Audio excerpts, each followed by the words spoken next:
বরগুনার পাথরঘাটা আর কিশোরগঞ্জের ভৈরবে প্রতিদিনই আশঙ্কাজনক হারে বাড়ছে ডেঙ্গু রোগীর সংখ্যা।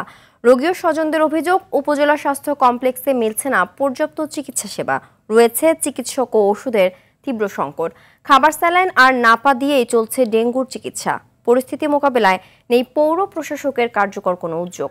প্রতিনিধিদের পাঠানো তথ্যচিত্রে আরও জানাচ্ছেন আব্দুল হামিদ। দক্ষিণের জেলা বরগুনার পাথরঘাটায় হু হু করে বাড়ছে ডেঙ্গু রোগীর সংখ্যা।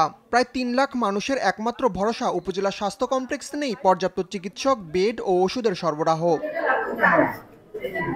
সরকারি হিসাবে এবছর উপজেলায় ৯৪১ জন ডেঙ্গুতে আক্রান্ত হয়েছে, এর মধ্যে মারা গেছেন ২ জন। রোগী অসুস্থ, ঘামে, অতিরিক্ত ঘামে, একটা পাখাও পাই না, অত কষ্টই তো, বাথরুমে তো যাওয়াই যায় না, বমি চলে আসে। আজকের ৫০ শয্যা বিশিষ্ট হসপিটাল হলেও আজকে রোগী আছে ৩-৪০০।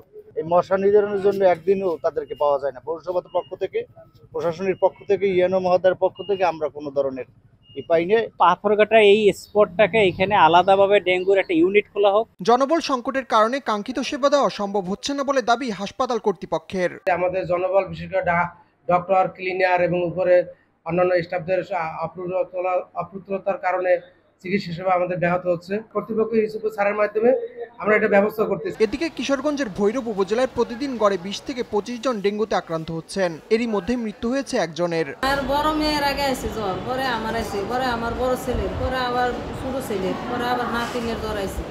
আক্রান্ত হইতাছে, এই লোকেরা ঠিক মতো চিকিৎসা পাচ্ছে না।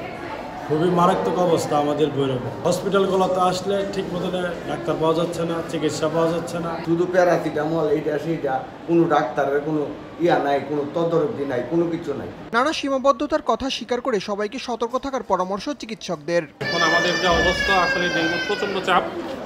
বাংলাদেশের সব জায়গার মতো ভৈরবে প্রচুর ডেঙ্গু রোগী বাড়তেছে। তো এই দৃষ্টিকোণ থেকে আমি আসলে সবার কাছে অনুরোধ করবো, আপনারা সবাই সতর্ক থাকবেন।